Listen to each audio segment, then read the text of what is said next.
where the real ones talk and the wild thoughts go. We laugh, we cry, yeah, we let it roll. Healing through a joke and a story for the soul.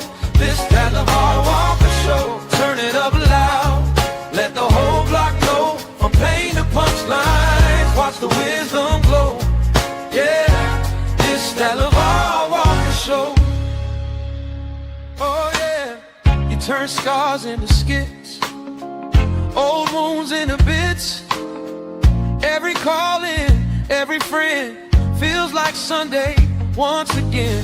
From the grind to the glow up, glass half empty, you pour more up.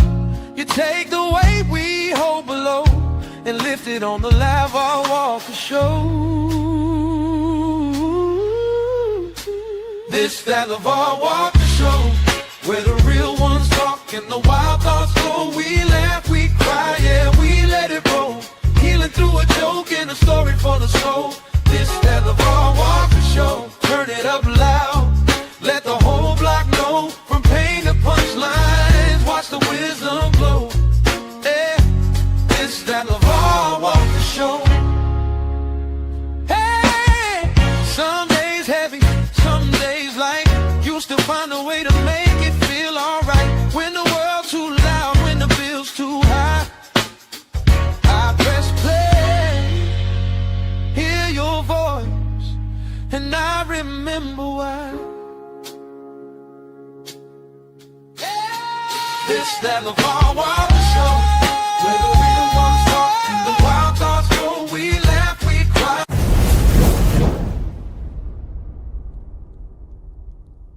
And this is about the third time today. Welcome back to the greatest show on the face of the earth. We are back in the building, Lamar Walker Show podcast. Y'all know what it is, man. And, you know, all this month, pretty much all this year, one of the biggest things that everybody talked about was the roast of Kevin Hart, the big roast of Kevin Hart. Y'all saw a couple of comedians go there and do what they had to do. Then they had the big controversy of the George Floyd jokes and other jokes about Charlie Kirk and all these people. And one of my good friends was on there and he was roasting. He got down, one of my good friends, even though we fall out every 2 years. But he got down and I have him here today. So, ladies and gentlemen, and he really did good. This motherfucker, first, before I bring him on, let me say this. And he be thinking I'm bullshitting. He has gotten phenomenally better in comedy. This nigga's really cooking. And sometimes it pisses me off because I like to talk shit to him. But without further ado, ladies and gentlemen, give it up to the hilarious Mr. Naim. Give it up to the Naim Lynn. Nah. No. What's Hold good? up now. It's two screens. How do I get rid of one of them? What do you mean it's two screens? Like it's a screen on the left, and then it's the screen that, like I made a mistake, and when your long ass theme song was playing, I clicked both of the buttons. So do you not see me? Yeah, but I see you twice. I don't want to see you this many. I can see myself in three places, and I see you twice. I don't want to see you this many times. That's on your side. All I see is me and you on this screen. I don't know what's going on with your phone, brother. Let me see. I don't know. Hide the vertical. Oh, there we go. Hide the vertical. Okay. First of all, thank you for joining me. I had texted you earlier about it. You were slow about responding. It was really pissing me off. I was like, say, you know what? Fuck this dude. But then as soon as I say fuck him, he texts me, what time you want to do it? So here he is, guys. Naim Lynn. What's happening? He was just at Helium in Atlanta, had a really good show. I slid down and popped up on him and checked him out. It was good turnout. So how you feeling, man? You out here in these streets? If y'all know him too, y'all seen him with Kevin Hart and all that shit, but now he carving his own lane. He really out here doing his thing. So how you feeling, man? All right, first and foremost, stop lying and saying that I'm getting better. I've always been hot. You just weren't watching. Whenever you actually sit down and watch my set without distraction, you be like, man, I hate to admit it, that was a pretty good damn set. You say it every time. No. I've always been cooking, nigga. earlier when we started, because first of all, when I was touring with y'all, I would sit and watch some of that shit, and it wasn't hitting. You've gotten better. That's bullshit. Bro, I'm telling you how this is. Look, everything is subjective, but this is from me. Like I'm seeing, like you are strong. I sat and watched. You've gotten better. But I You've got mean, you the have goal gotten better, bro. the Like goal is to always get better. You don't want to be stagnant. You don't want to get worse. But I've always been cooking. There's never been a show that you on me that I did not do well. So I it don't know what wasn't the that fuck you you did talking not. about. It's not that you did not do well. You just maybe didn't enjoy it that much. The crowd enjoyed it. If y'all and look, we got history. Me and Naim got history because I was hosting when they first started on the Plastic Cup Boys tour before they fired me. I was out there with them, and of course, I was cooking. I was getting down, and they would come out and do what they do. Him and Spank, and we done had a lot of history, man. But it's Why did good. why did you get fired? Are you trying to imply that you got fired because you was doing too well? No, no, no, no, no, no, no. No. It was miscommunication after the whole Mike Epps thing and shit. I didn't, I mean, I felt niggas was pointing the finger at me for the shit. It was a lot of back and forth. I was like, cool. You know what I mean? So I put it to you like this. It was all together. Like we all left on It good was terms. bad career management.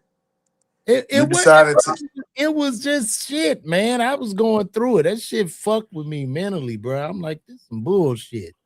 you decided to not come to do a show at Caroline's in New York. Also missed, I believe you missed the opportunity to be on the Breakfast Club and everything. Cause you was like, nah, it don't really make no sense. Like, all I, right, look, I ain't gonna lie. I did not. I was very, very emotional at that time, and I didn't want to go on there and be in that hot seat in the middle of that fire. It mhm, just wouldn't have been good. I'm glad I did not do that. I'm really glad I didn't do it. Now, okay. afterwards, me and Mike cool. Y'all could see me and Mike and Uncle Drew, the new season of Comic View, yada yada. But it was something where I had to heal. I had to be focused or whatever and do what I did. I have no regrets in Okay. regard to any of that. But All I'm right. here. This is about you. How are you feeling? I feel good, man. I've been headlining since like I want to say probably about 2004, 2005. Mm-hmm. And I started co-headlining with Spank doing the Plastic Cup Boy shows. Maybe I think we first started that probably like in 2012 or something like that, 2013, somewhere around there, because it seemed to be advantageous for us to go out together since people were recognizing us from Kevin's tour and as the Plastic Cup Boys, and it was doing well at first. We had some markets we would go sell out. We were doing pretty well, but once we got to a point to where the tickets weren't selling that much, they paper in the room. It's like I could do this shit by myself. You Mm-hmm. know what I mean? And then it also allows me to just stretch out and do more time and build my setup because potentially I like to put out another special. And every special that I put out, and I put out plenty, they've all been 30, 35 minutes. So I'm ready to put out about a 50-minute joint. Okay. Okay. And when do Mhm. you plan on putting this out? Whenever the opportunity creates, whenever it comes about, because I could spend the money and shoot it, but Mm-hmm. then if there's no return on the investment, then it's not worth it. So whether it be Hulu or Netflix or somebody decides they want to give it to me, then I'll be ready. I had talked to Ali about this. I believe right now, 2026, that stand-up comedy definitely lives on YouTube. I Hmm. believe too that your special, and me and Ali had talked about it, your special is a commercial. and you should be able to see some type of lift in ticket sales after the special goes out. So you might not see it like you put it out on the tube, it generate a little bit of income. You chop it up and all this shit. You got all the clips, and then you Mhm. start to see the residual effect of the special, where it Sure. won't necessarily just pay you immediately. So would you be willing to just invest and put it on YouTube? I think that's the way to go. So I've already done that. I got a special on YouTube that I put out 2 years ago, and the views are trash on it. But the feedback on of the people that watched it, they loved it. It's like 35 minutes, um, but it just not getting the traffic. So I'm okay with it being out there. Like I feel like this. I'm a comedian that's always going to write. I'm always trying to have new material, and I want people to be able to go back and look at my catalog at some point whenever it is that I finally get over that hump, and then they'll be able to do a deep dive on YouTube and just see unlimited content on me. Not unlimited, but they'll be on there for a minute. There's a lot of people out here that are great, but they've been doing the same set for 20, 30 years, and people go see them and they're like, oh, this guy's great. Let me go look him up. And then they go on YouTube and they see the same shit for the last 20 years. And that won't happen with me. That's what you tried to accuse me of. We was in the green room, but I I haven't don't even. seen you perform, bro, so I don't. I be just fucking with you. I don't know You what just you're. pulling my okay. I was just making sure because no, I do a lot of I do a lot of cliff jumping. So like I like to really when I'm up there, I like being in the moment. Mhm, Sometimes it bombs, but I really like to create in the moment. And one of my best sets that I really enjoy had the most fun with was the one when I did Keep Your Distance with Kev on stage when I had the blue jogger suit on, because that's where I pretty much freestyled most of that, and it was just hitting. We were mhm. catching lightning in a bottle. So, but yeah, I love the cliff jump, talk about topics, what's going on in my life and what's happening at the time. And I've learned throughout the years just what I've learned in the past 5 or 6 years doing stand-up that I think has made me better is that silence is the most powerful weapon in stand-up comedy.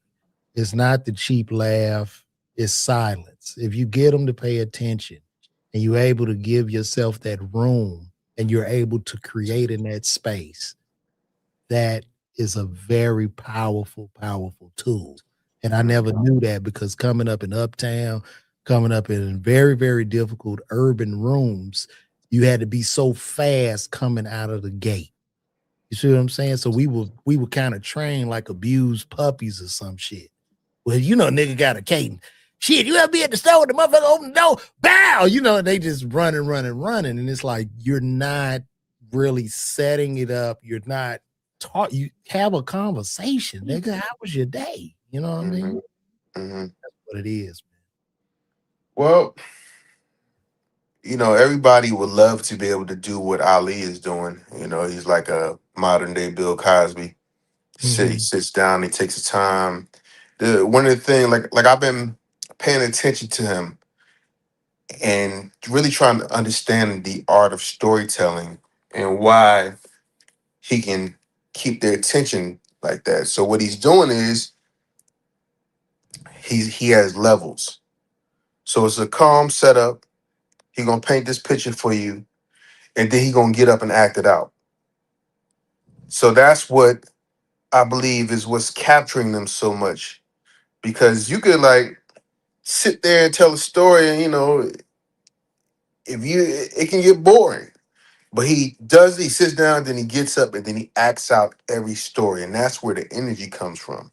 It's like, all right, I see what he's doing. I see what he's doing. He's committing. Even with he got this shit that he posted a couple times from his latest special talking about a hammer. And the nigga gets up and does the hammer dance. He talking about his uncle, his one part of the MC Hammer song that he used to always say. Oh shit. Oh, there you go. Can you see me? Yeah, yeah, yeah. But I wasn't even I mean, in that and getting comfortable in silence, I wasn't even necessarily referring to Ali or the storytelling. Yeah, I just think it's just about having that space and a certain cadence to where they really are eating out of your hand.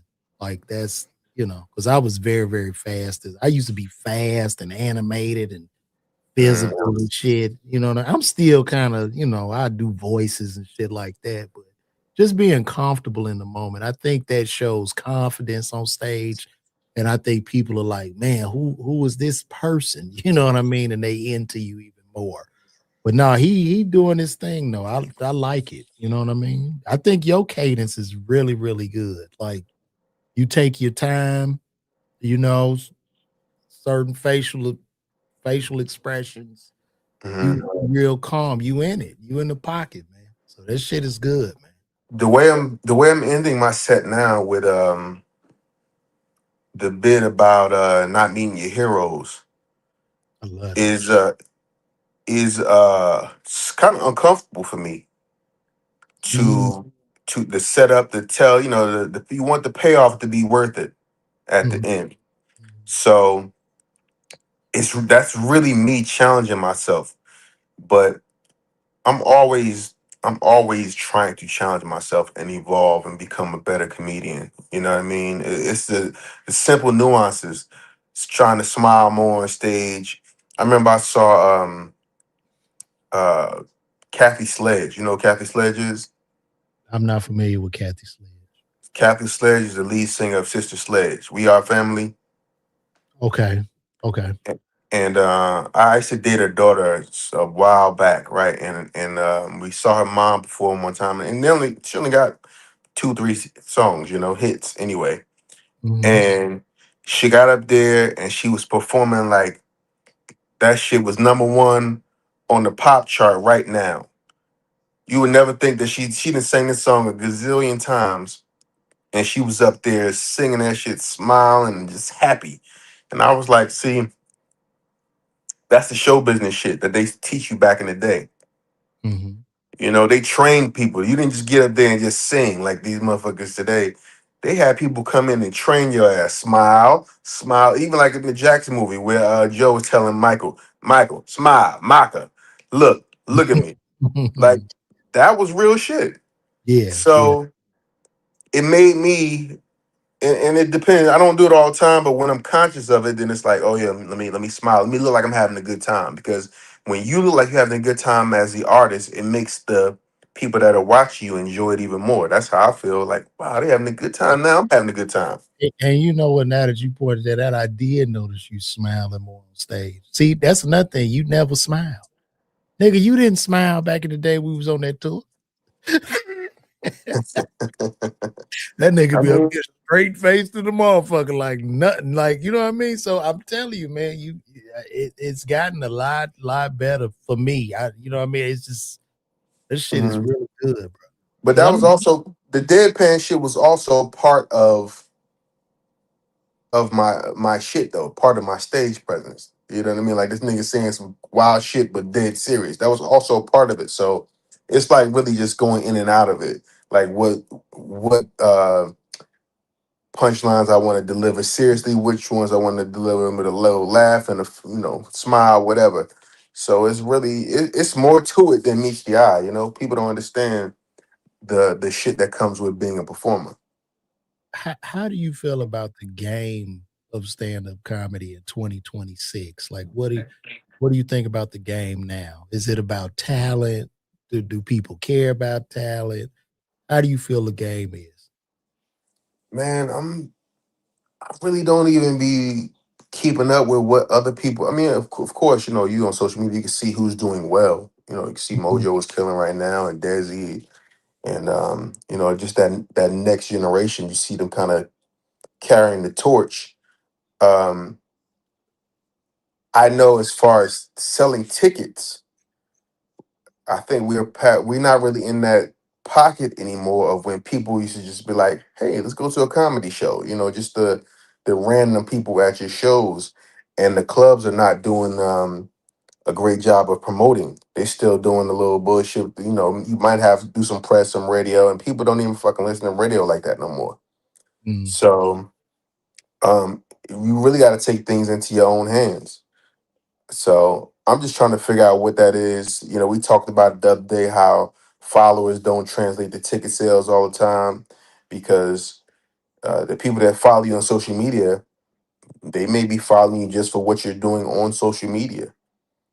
So I'm getting you my could, ass killed out here. yeah, Trust me. I know. Shit. These yeah. But motherfuckers, what, who you are, this the call me stuff, all the stuff you post is funny, but that has nothing to do with what you do on stage. You know, bro. But I got, you know what I mean? I do post stand-up, but most of my stand-up is on YouTube. I got hours and hours of stand-up that they enjoy, man. I just, you know what I mean? I'm just trudging along. if you Hopefully, got hours and hours of stand up, which you're exaggerating, but no, I'm dead ass. you don't I am, have hours and hours. What's out? How much is hours and hours? nigga.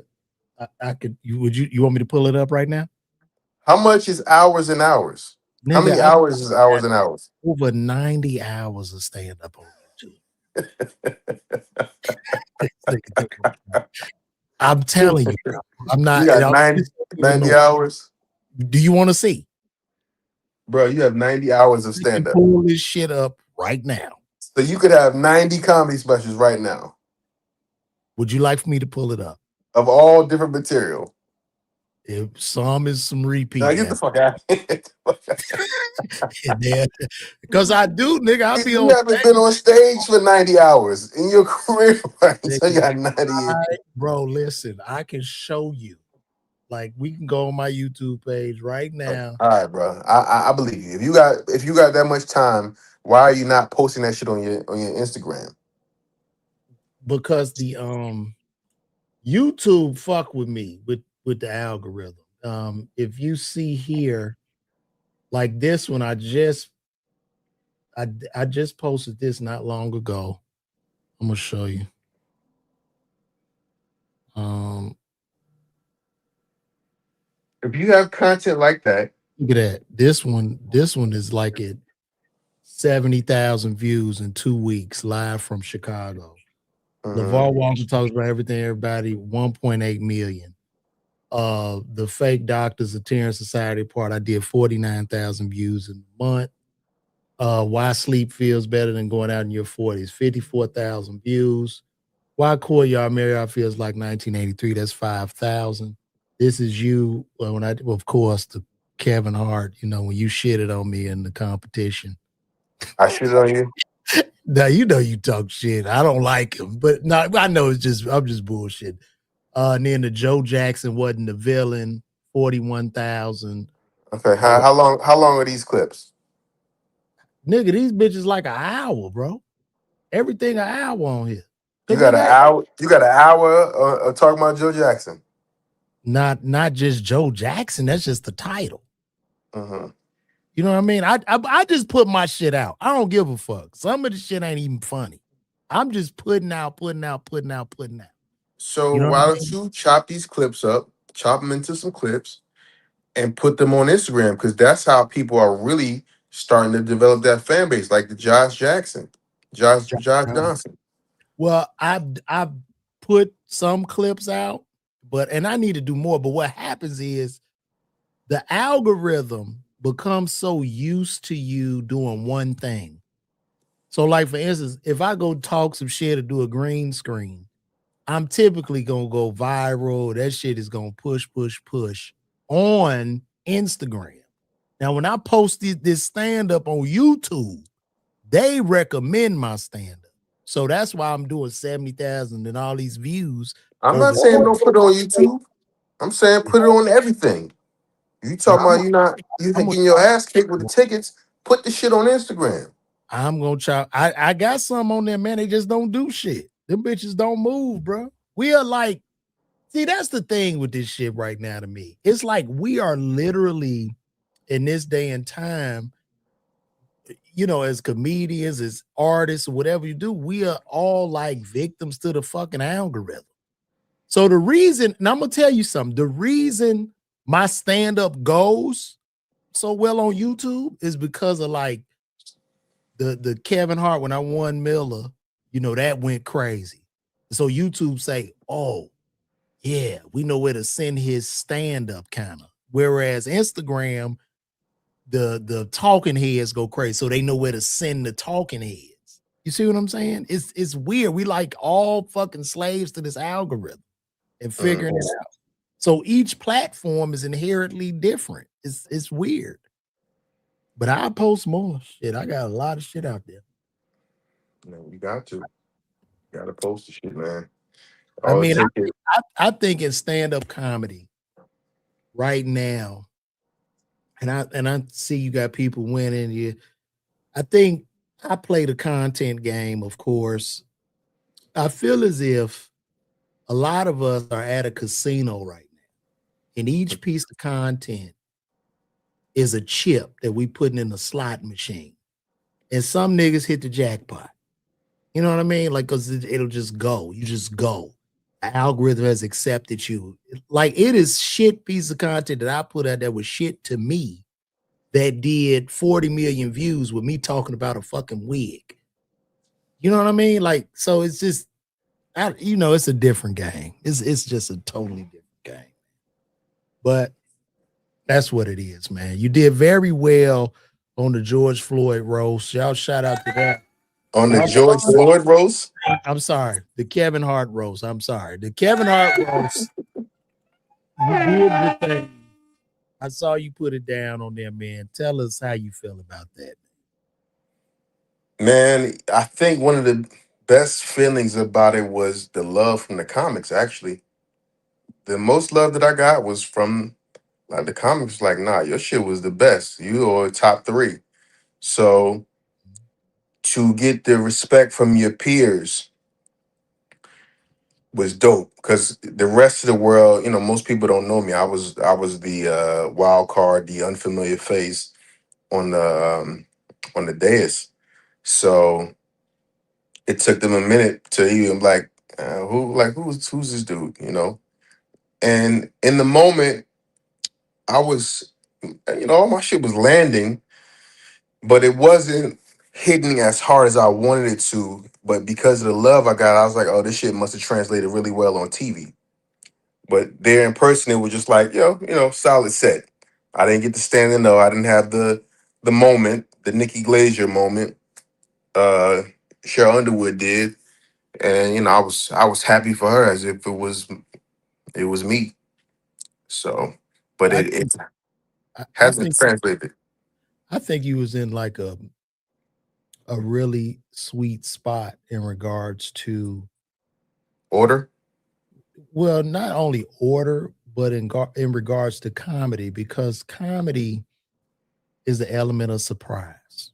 And Hmm. I believe, like, people didn't really know you per se, low expectation, right? And Hmm. you exceeded that. Like, what the fuck? You know what I mean? So, people had no expectation. So Right. you exceed that and shit, it was cooking. You know what I mean? So I think it was really, really good. You But kicked ass. comics Uh, had expectations though. That's why I say I appreciate the love from the comics. True. No, you got down.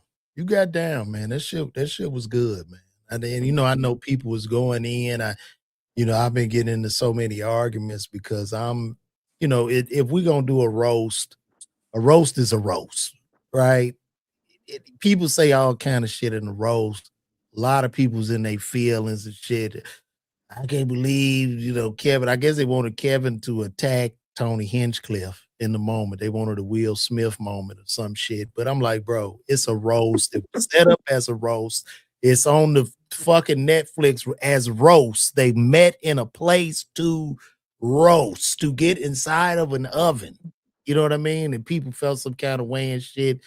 I even said it on Steven Jackson page. I said you could turn. This nigga hates me. I said he was complaining to some about the roast. So I said, you don't have to watch it.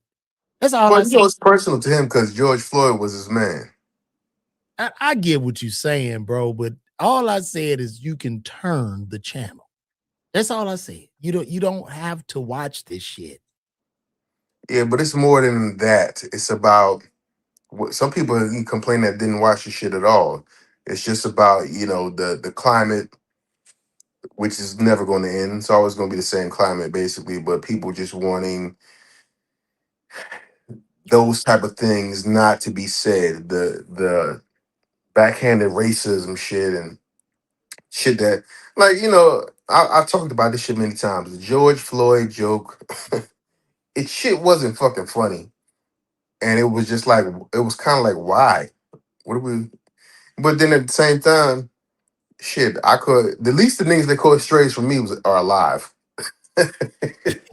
Yeah, 'cause you hit Dave Chappelle in the back a couple of times. Yeah, Lamar Odom, Lamar Odom caught stray. Yeah, yeah. And then too, you know what I mean? Like I say, it was rounded out to me because shit, Charlie Kirk. You know what I mean? It ain't like they didn't shoot at Charlie Kirk. They talked about Pete Davidson daddy rolling in the rubble. I Yeah, mean, but they've done that everything he's been a part of. Every rose that he's been a part of, they talk about his dead daddy. and then Cheryl Underwood getting a husband that committed suicide roasted, and Kevin, his dead mama, having a relationship with the fucking Green Mile. Like, what the fuck? Like, you know what I Who mean? said that? Uh, I think it was Regina Hall.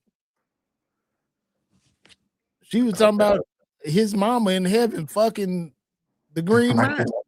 Mike Clark Duncan. Yeah, nigga, like, and then talk about Kev's daddy on crackhead that's dead. I mean, you know what I mean? I'm like, what the fuck? Like, just let him say whatever, man. Yeah, but those people were not killed by the police. That's the difference. You know what I mean? I get it. I mean, but to have somebody commit suicide, they knew like that's kind of come on. No, the shit about Cheryl's husband was wild, but she was privy to it. She knew that I think she didn't know exactly what they were going to say, but she knew that they were going to talk about that. And they also wrote some jokes about her being raped, which is totally not cool. But she got they didn't they decided to not do those jokes, thankfully. But she got the last laugh. So Mhm, if they weren't going in on her like that, the payoff from her at the end wouldn't have landed as hard because she went off script, which wasn't really off script. It's like, all right, if they say this, I know how I'm gonna open this bitch up. So yeah, off script wasn't on the teleprompter, but that shit set her up to blow that bitch out the water. mhm. No, it was. I enjoyed it, man. And they didn't even talk about Cat. Did Cat and Kevin really make up? Or is that just performative? I don't know, bro. I know that Cat wants to work with Cat, Okay, that's good. so having him on there made sense. Uh, what they've been talking about since then, I have no idea.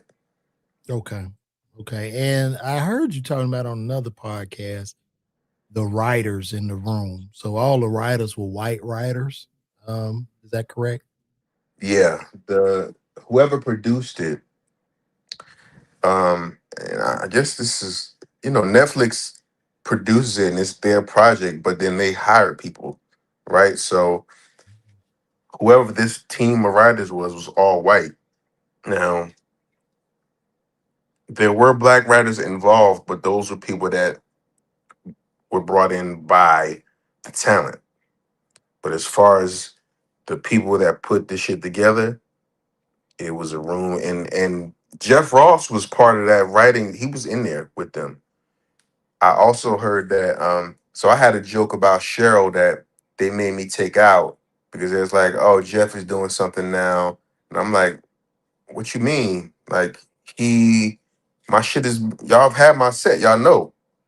Apparently Jeff's been doing this thing all week, whatever. Jeff did this. No, he did the bullshit with the Eddie Murphy, the fake Eddie Murphy outfit from Delirious, and he comes out and he goes like, "Yeah, Eddie Murphy couldn't make it, but Donkey from Shrek is here talking about Cheryl Underwood." And I had a joke like that, and one of the writers confirmed that he took that from me. But my shit was like, what I say? I said, something like, I'm proud of the state of, the state of comedy and black folks and all this shit. There was a time only one black person could be in a big movie at a time, and then Eddie Murphy did the voice for Shrek, and Cheryl did the body. Mm. And I was working on it. It was doing great. But then, yeah, they snatched that from me. So I'm like, all right, whatever. You know, when I looked at this roast with Kev and I looked at the roast of Richard Pryor, the difference that I saw is like Richard looked like he really had all his friends there. Like Richard had Witherspoon, he had Paul Mooney, he had LaWanda. LaWanda Pay. Like he Mhm. really had his friends at that motherfucker. Like, I Mhm. think I don't know how they got away from that. Just the comic and their real Um, you want the viewership. You want the people that have been proven to be good roasters in the past, and then you have a few of the friends on too, and then you have the random people, the Draymond Greens and Tiana Taylors, like these people. I mean, Tiana's his friend, Regina's his friend, I'm his friend, The Rock is his friend, Chelsea's his friend. So he did have a lot of his friends on there. Big J, and then he had the people that are like known for roasting, the Jeff Ross, who's Kev's friend as well, and Tony Hinchcliffe, and who else? Did you talk? You roasted Big J too, didn't you? Did you Um, did you say Big J hates this motherfucker? Like you said something. no, I said that on the podcast. On the show, no, I didn't really say anything about him.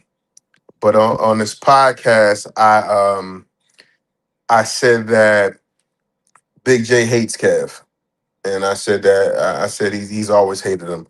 But that's how we talk, comedians talk and shit. Like he hates that nigga. But I don't know how Big J feels about Kev. I just know that back in the day, he used to talk massive shit about him.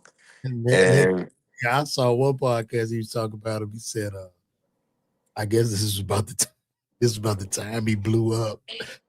And he was somewhere going to do a show in a car, and he was talking to the cab driver about I guess maybe about knowing Kev or some shit. And he was on his way to a show, and he told the mhm. cab, "Yeah, man, I can get you tickets." He was like, "Oh, for real?" It's like, "Yeah, man, me and my wife would love to come." He's like, all right, cool, man. And I'll put them at will call for you. And then he said somehow it was for him, and the cab was like, "Oh, it's for you? Oh no, I'm good." You're like, I thought they was for Kevin, and then he was talking about like he had visited Kevin at the hotel or some shit, and Kevin brought him up. He's like, "Yeah, man, you still keep your PS5 on the road with you?" And then Kevin was like, "Oh no, no, no, I buy new ones every city." He was like,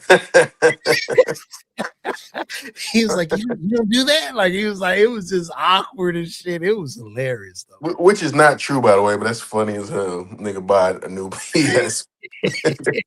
He never done no shit like that. But It was funny. The story was funny though, man. yeah, Like, Big J's fans attacked me. Uh, First of all, that was, me. I get to talking, and I just be talking, right? But I always tell the truth.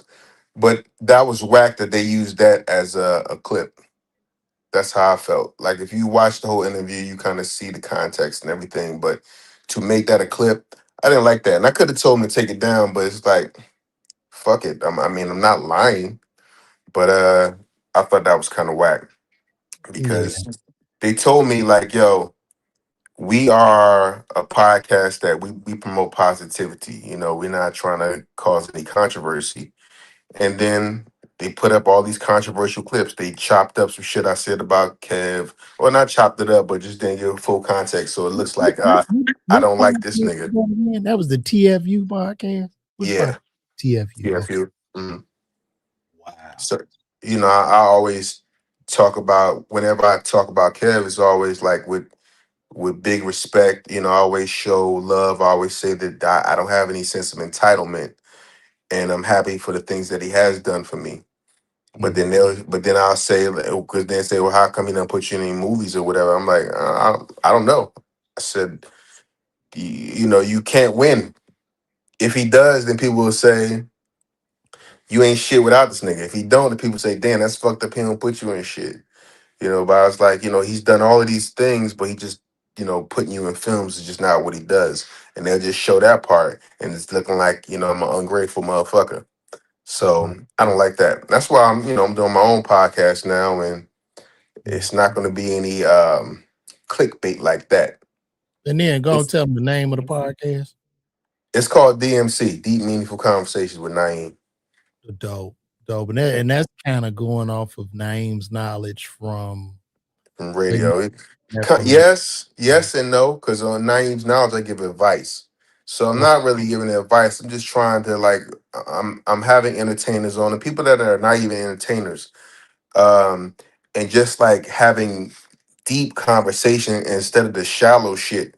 Because we go on these interviews and they all ask the same fucking questions. What made you want to be a comedian? And how long have you known Kevin? It's always like a whole bunch of questions about Kevin because you can't get this nigga, so you gonna have me on and try to find out shit about him. So I'm starting my shit. I got the space. I'm like, yo, everybody's doing them. I got a lot of shit to say. I might as well just start mine. No, that's real shit. I ain't mad, nigga. Content is king. Let me ask Yep. you that. In 2026, I'm a new comedian. I come up to you. What advice would you give me? What advice would you give a new comic that's just starting in 2026? Someone that's new or someone that's trying to start, like Some has aspirations. someone that's new. Ask me a question. You be the new comic. You ask me a question. Yo, man, it's like I've been doing this for 2 years now. What should I do? I'm getting on stage every night. I'm doing videos and stuff. What should I do? What you know what I mean? Should I do a festival? Should I do what should I do in 2026? So, like you just said, content is king. So any comic, see, we from the old school, so it's a tug of war with us, Mhm. where you're used to just working on being a good comic. You develop a fan base, you go to the show, you perform, and that's it. It's hard for some of us, including me, to adapt to this newer age of what it takes to become popular as a comic. So if somebody's new, I'm going to tell them to fully embrace that shit.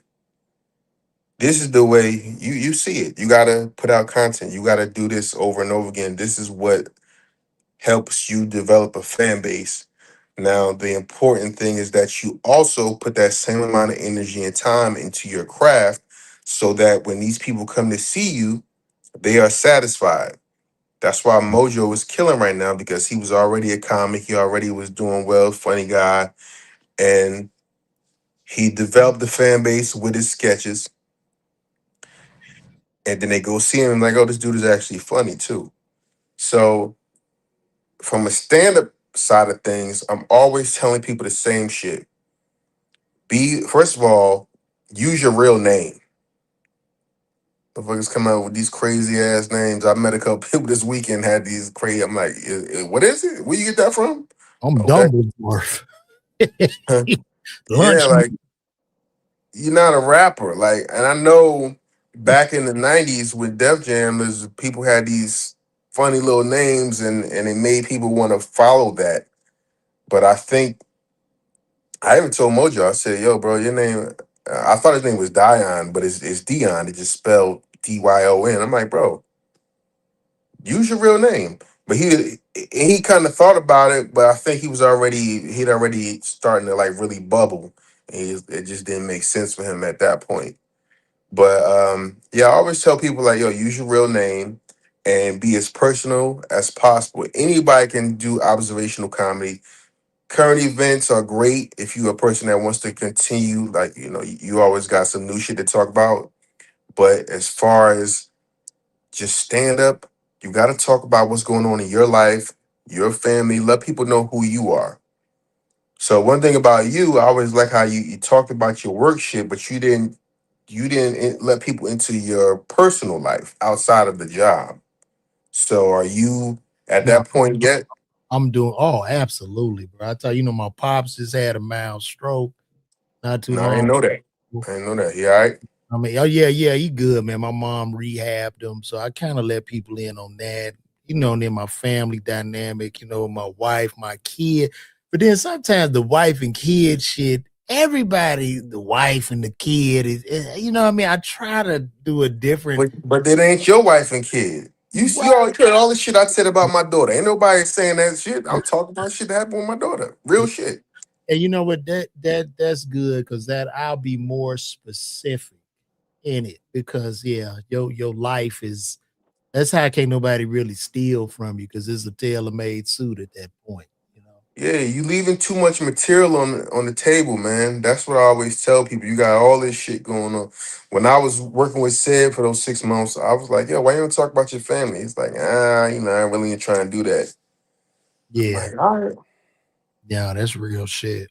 That's real shit. No, that's good advice, man. I think I think now, everything you said about the new comic and giving them that advice is very, very valid. It's almost to the point your open mic nigga is this phone and putting as much shit out as you possibly can. Not Hmm. even going to the bar and grill.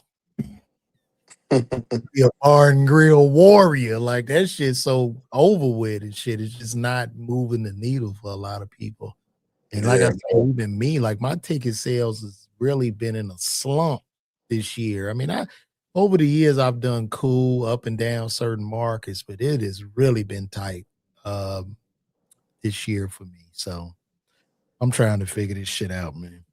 The funny AF did wonders for the people that were on there Hmm. because they actually got to see them do some stand up. So, yeah, the roast was 5 minutes of me just talking shit about people. There was no stand up. Now, if I was on Funny AF and made it to the finals, Would you want to do a competition show at this point in your career? Because we've I'm been not. It's too late for that for me. I did the stand up for diversity. That was 20 years ago now, actually, and that changed a lot for me. But it wasn't televised. and you got the holding deal, didn't you? Yeah, Them motherfuckers cheated me, bro. I didn't. You didn't make it to the finals. You's a goddamn lie. You were there. Oh, you talking? I'm talking about my year. Oh, not your year. I'm talking about the year I did it. We was in Hollywood off Melrose. I Uh, smashed that motherfucker. I mean, smash. But they who didn't. who won? Some Mexican kid, man. I forgot his name. I Uh, don't. Let me see. Stand up for diversity. I think that was 2014. you sure I was there? Yeah, because you pulled up on me. We was chilling. Yeah, you pulled up on me. Stand up for diversity. I'm gonna tell you the guy's name.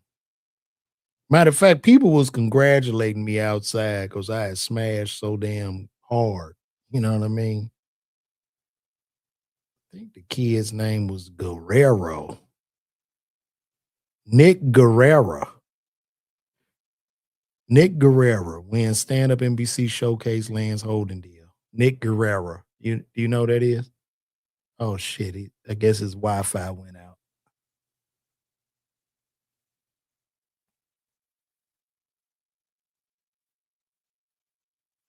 Yo,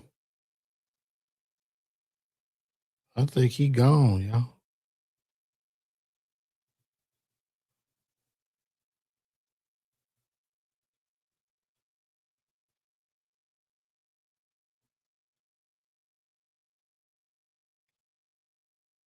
I don't know if he can come back.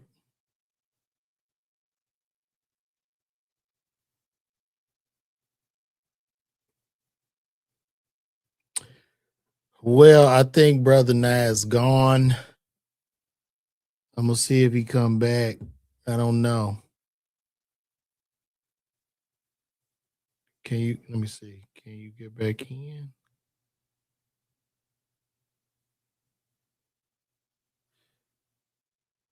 You need another link? Let me see if I can send him another link.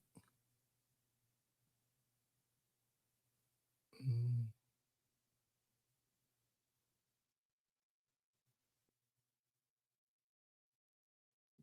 hold on.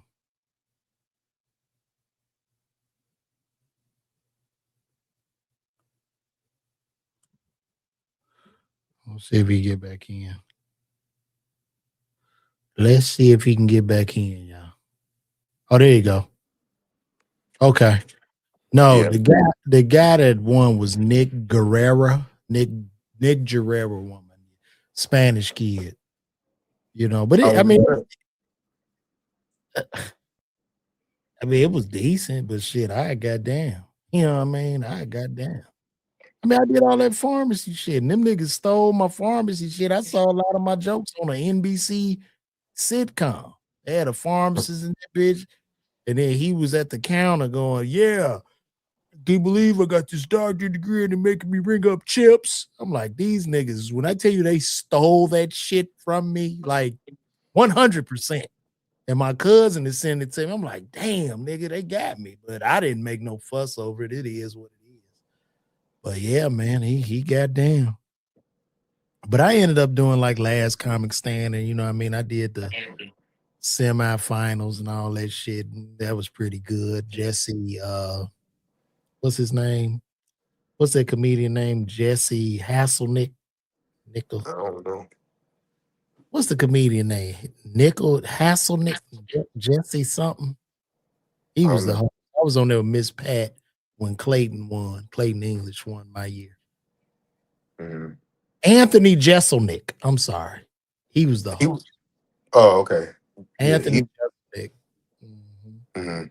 And Norm McDonald gave me a lot of love. Norm McDonald fucked with me, bro. That Mhm. was dope. Norm McDonald, Roseanne, Keenan kind of hated on me though. He was like, "Man, you keep talking about being a pharmacist." I said, "Nigga, because I'm a pharmacist." I'm like, that's like you motherfucker talk about being black, nigga. You know what I mean? If I'm black, I'm black. Like, what the fuck? But it was love. I was shocked Keenan did that because they had flew me out to do that new and living color in Mhm. 2012. They flew me out to LA for that shit. I Mhm. sat with Keenan and he chopped it up with me. The shit was surreal. That shit was surreal. But that's what it is, man. I'm glad you came on here with me today, bro. You got Yeah, anything man.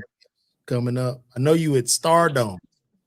Yeah. Everybody, if you in Birmingham, check him out this weekend. He be at Stardome this weekend. So pull up on. Yeah. One show Thursday, two Friday, and yeah. Then I'm in Raleigh next weekend at Good Nights. Does Helium on that too? I don't know. I don't think so. But Good Nights, they got a new place. They're not the Oh, same yeah. spot they was at before. I've never done Good Nights. Oh, Good Night used to be cracking. I actually like Good Nights better than the Improv in Raleigh. The Improv in Raleigh is huge. That shit got about damn 400 seats. And Good Nights was like a nice, intimate crowd, probably like 200 or something. Okay. Dope room. So I don't, this is my first time at the new one. So I don't know what it looks like, but yeah, Good Nights is the shit. Okay, cool. So you gonna be there? You gonna be out south for about what 3, 4, about a month, huh? I'm going to New York on Saturday. I got a show in Jersey on Tuesday. I'm gonna go back home for 2 days and then Raleigh, and then I'll be done until September. I got Houston. Okay. You wasn't interested in the Jay-Z concert, I guess. Nah, I'm not a huge Jay Z fan like that. Yeah. What about Kanye? You fuck with Ye? Fuck Kanye. You don't fuck with Kanye? Not the new Kanye, not who he is now. I used to be a huge Kanye fan, but that nigga done crashed out too many times for me. All the MAGA shit and the stuff he said, like not fuck him, Because I understand that he has some mental issues and shit like that. But yeah, you only get a few chances for me. But I mean, I respect him as an artist for sure. His newer stuff, I don't like. I'm a big Ty Dolla Sign fan, right? Mhm. And I feel like Kanye messed up Ty Dolla Sign. Really? Why is that? You know, there's a point in a musician's career where you could tell they having fun. They being innovative. They a little different, like 50 Cent. When 50 Cent came out, he was laughing on songs and shit. He was killing everybody. And then, I mean, it's probably any industry, even as a comedian. Once you become in demand and you feel like you got to top that last shit you did, then that's when you start to lose your shit. And Kanye started working with Ty Dolla Sign. They even did a album. They did two albums together, and it's not the vibe that Ty Dolla Sign was on already. So it's like, yo, this dude's coming in and kind of changing your sound, and I ain't really fucking with it. Like I still like Ty, but the shit that he had, the best album he had to me is Beach House 3, and that was before he started work with Kanye. That's so funny you say that as an artist when you try to top like previous success. I think that's what happened with Michael Jackson after Thriller, man. That motherfucker was trying to beat Thriller, bro. He was trying to beat Thriller, nigga. Like he couldn't do it. He was his only competition. That's a wild place to be in, bro. Did you go Yeah, see Michael? You saw the movie? I'm sure you did. yeah, I saw it. That shit was incredible. That shit was crazy. Jafar definitely deserves an Oscar. He gonna get it, no doubt And, about it. and shout out to Jafar's mama who had babies with both Jackson's brothers. If it wasn't for her, we don't have Jafar. Okay, we don't have this movie. So, Hmm. she climbed the Jackson family tree and is now a branch on that tree. It's all right. I got a whole bit I do about that shit, nigga. That's some dirty shit. Jermaine ain't shit for that, bro. Jermaine ain't shit, bro. Didn't even stay with her. You wanted this motherfucker. You want your brother lady so bad. That's nasty, my nigga. Hmm. That's nasty, bro. I got one brother, man. I see my brother, his lady, who sell out nigga. Down and married and got a baby with a. What type of shit is that, man? Yeah, at least just like fuck with her on the side. Like you, you married and had kids with her. Nigga, you don't even fuck that. Now you dirty for that. You don't even fuck with her on the side.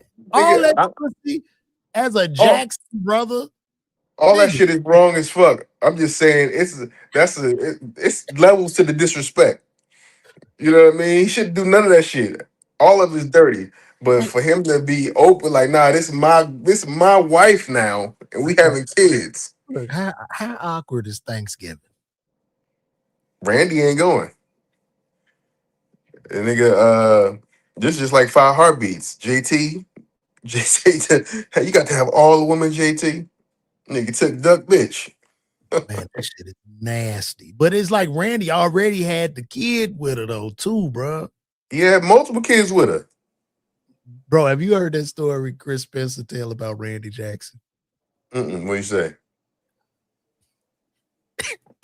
So Randy Jackson was in LA and Keith Washington was in LA too. So they was talking or whatever. And he said, Yo, Keith, you ever met Michael?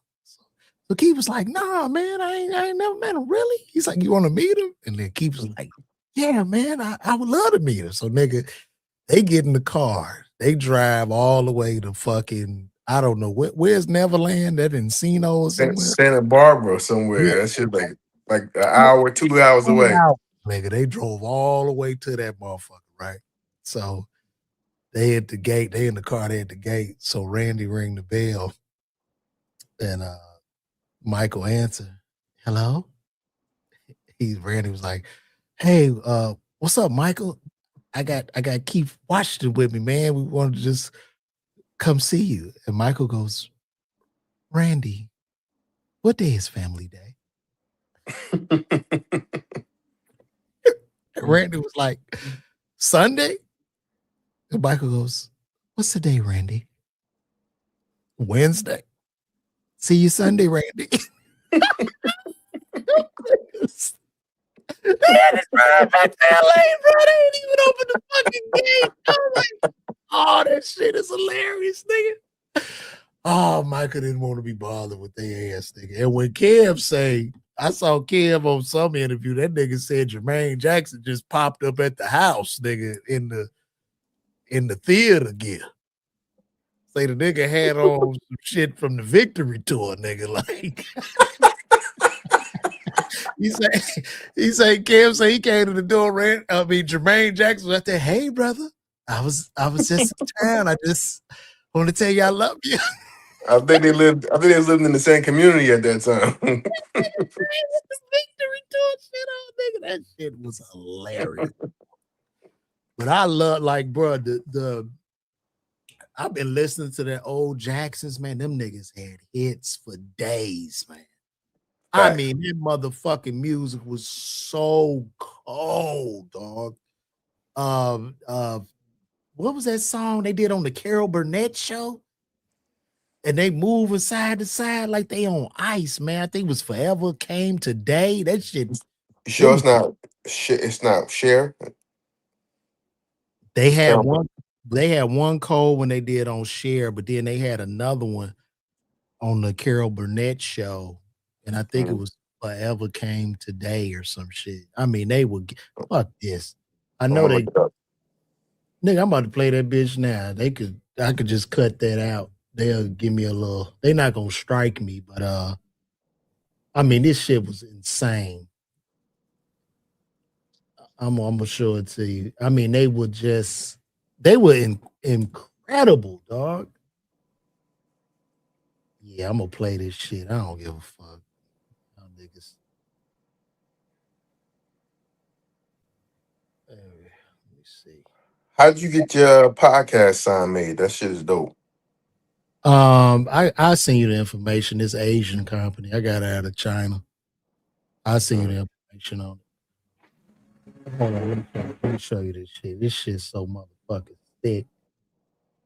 Let me see. Look at it.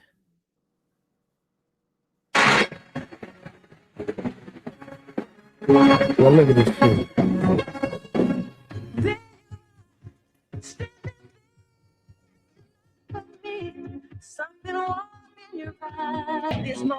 Exactly. Marlon back there stealing money. Nigga, did you see that nigga unwind himself in that cord? Did you see that? He always do that. That's his move. He spin and then he jump like, jump, get out of it. Bro, that was look at it. Oh, that's beautiful.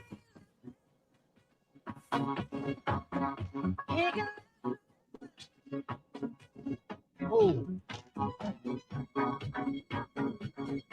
See, this back when you needed real talent. You don't need talent anymore. You know what the equivalent of this is for kids now? Watching, streamers. You see all this shit, this choreography, they're on point, they're in harmony, they're in sync. That takes an incredible amount of talent, breath work, harmony, and rehearsal. Hours and hours of rehearsal. And now we just you just get on here and talk shit.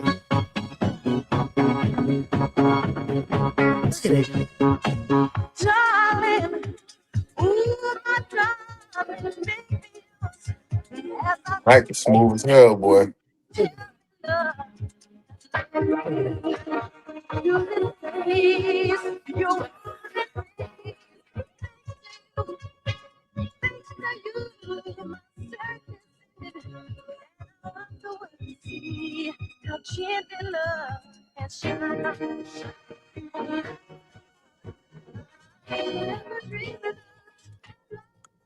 I gotta sign out in a second, bro. Gotta go get ready to go to dinner. Oh, where you eating at? Man, I'm about to try that Wagyu house. Wagyu house? What the fuck? I don't even know what that's. I ain't heard of that. I think it's in Buckhead. Oh, okay. Well, cool, brother. Well, listen, man. Nothing but love, bro. Proud of you, man. You out Thanks, here, man. man. You know what I mean? You working your ass off, even though people talk shit about you and Kev's friendship, but you really putting that work in. That is honorable and respectful. And like I say again, you've gotten so much better. And please, everybody, go see my brother. That nigga killing. You cooking, man. I ain't gonna lie. So it's an honor and a pleasure, man. Thank you for tuning in, guys. This has been another episode of the LeVar Walker Show podcast, man. And y'all tune in to Naim's show, DCM. What is it again? EMC.